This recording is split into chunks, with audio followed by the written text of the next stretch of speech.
नमस्कार, मैं हूं आपके साथ आशा कौशिक। लखनऊ में अभ्यर्थियों ने नियुक्ति की मांग को लेकर शिक्षा मंत्री आवास के पास प्रदर्शन किया। अभ्यर्थी शिक्षा मंत्री का आवास का घेराव करने जा रहे थे, लेकिन पुलिस ने उनको रोक दिया। 69,000 सहायक शिक्षक भर्ती का यह मामला है। ये लोग 6,800 चयनित अभ्यर्थियों की नियुक्ति की मांग कर रहे हैं। आपको बता दें कि 5 जनवरी को 6,800 अभ्यर्थियों की सूची जारी की गई थी। तो चयनित अभ्यर्थियों की बहाली की मांग हो रही है। शिक्षक अभ्यर्थियों ने प्रदर्शन किया है। चयनित उम्मीदवारों की बहाली की मांग की गई है। पुलिस ने रास्ते में रोका। शिक्षा मंत्री के घर का घेराव करने के लिए जा रहे थे सभी कैंडिडेट्स, लेकिन बीच रास्ते में ही पुलिस ने रोका तो ये वहीं धरने पर बैठ गए। जालौन में अजीबोगरीब मामला सामने आया है। यहां अस्पताल ने मरीज को भर्ती ही नहीं किया तो उसके परिजन एम्बुलेंस से मरीज लेकर डीएम के ऑफिस पहुंच गए। एम्बुलेंस से मरीज पहुंचने से वहां हड़कंप मच गया है। इसके बाद एडीएम ने स्वास्थ्य विभाग को मरीज को एडमिट करने का आदेश दिया। तो यह घटना जालौन की है, जहां एम्बुलेंस में एक मरीज आ रहा था। हॉस्पिटल ने मना किया तो ये एम्बुलेंस समेत डीएम के घर के बाहर पहुंच गए और बाद में एडीएम ने मरीज को एडमिट करवाया।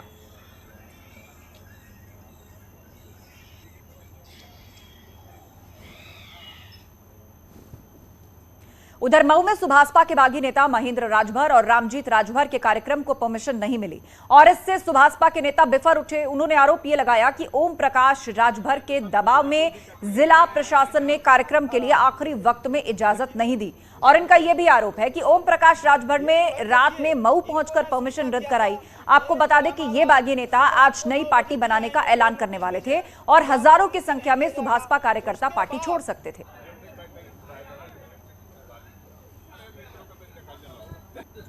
मत करो। अभिषेक भैया जब हैं तो सब कुछ होगा, कोई दिक्कत नहीं।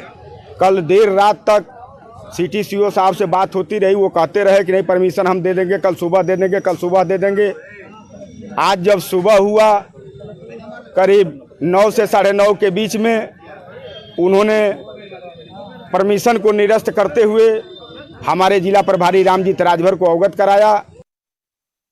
तो ये तो ओम प्रकाश राजभर हम लोग से डर गए हैं और डरने की वजह से अब बताइए, उनका कल अम्बेडकर नगर में जो है प्रोग्राम सावधान यात्रा था, वहां से रात में भाग करके 11 बजे आए और आ करके जाके सिटी मजिस्ट्रेट से मिल करके जो है हम लोग का परमिशन खारिज करवाने का काम किए हैं।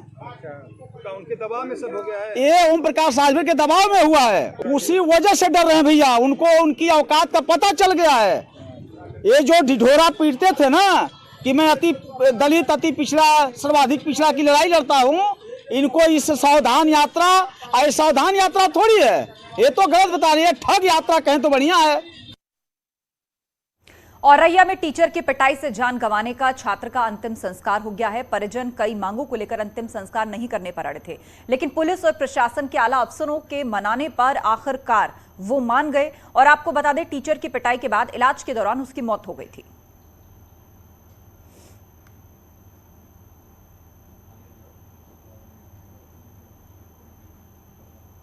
इस वक्त मैं उसी गांव में मौजूद हूं जहां पर जो छात्र है उसका अंतिम संस्कार किया जा रहा है। आप देख सकते हैं कि इस वक्त जो पीड़ित परिवार के लोग हैं और जो उनके रिश्तेदार हैं, ग्रामीण हैं, वो नम आंखों से इस छात्र को अंतिम बधाई देते नजर आ रहे हैं। ये यहाँ पर इनका अंतिम संस्कार कराया जा रहा है। इससे पहले लगातार पुलिस प्रशासन इस परिवार को मनाने की कोशिश कर रहा था, क्योंकि इनका कहना था कि जब तक इनकी मांग पूरी नहीं होगी तब तक ये अंतिम संस्कार नहीं करेंगे।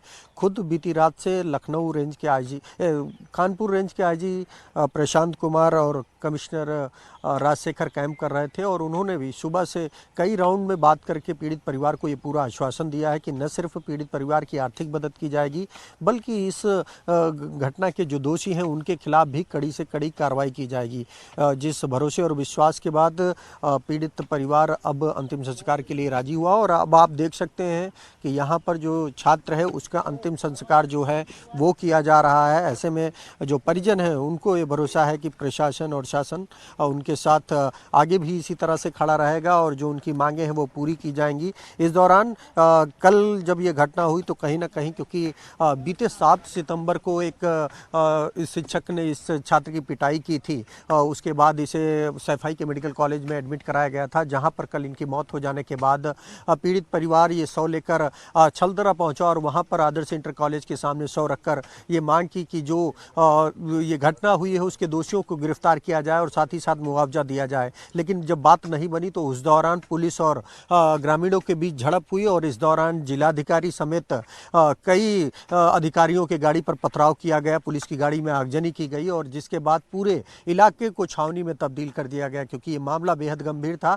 इसीलिए लगातार पुलिस प्रशासन के आला अधिकारी गांव में कैंप कर रहे हैं और अब जाकर आप देख सकते हैं कि इस वक्त जो छात्र है उसका शांतिपूर्ण ढंग से अंतिम संस्कार करा दिया गया है और प्रशासन ने पीड़ित परिवार को यह भरोसा दिया है कि जल्द से जल्द उस आरोपी शिक्षक की गिरफ्तारी की जाएगी और साथ ही साथ जो आर्थिक मदद नियमानुसार है उसको भी जिला प्रशासन उन्हें देगा।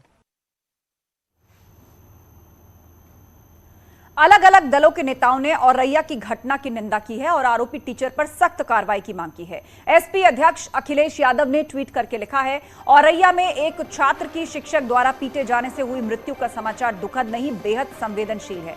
सरकार यथोचित कार्रवाई करे, पीड़ित परिवार को मुआवजा दे। शिक्षा जीवन देती है, लेती नहीं।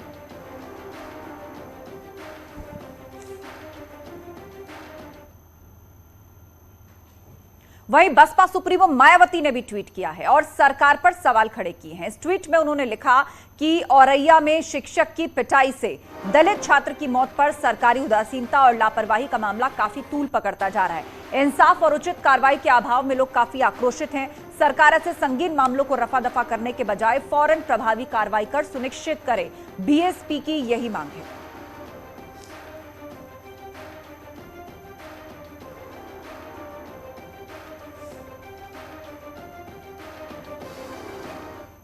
और खबर प्रयागराज से है। यहां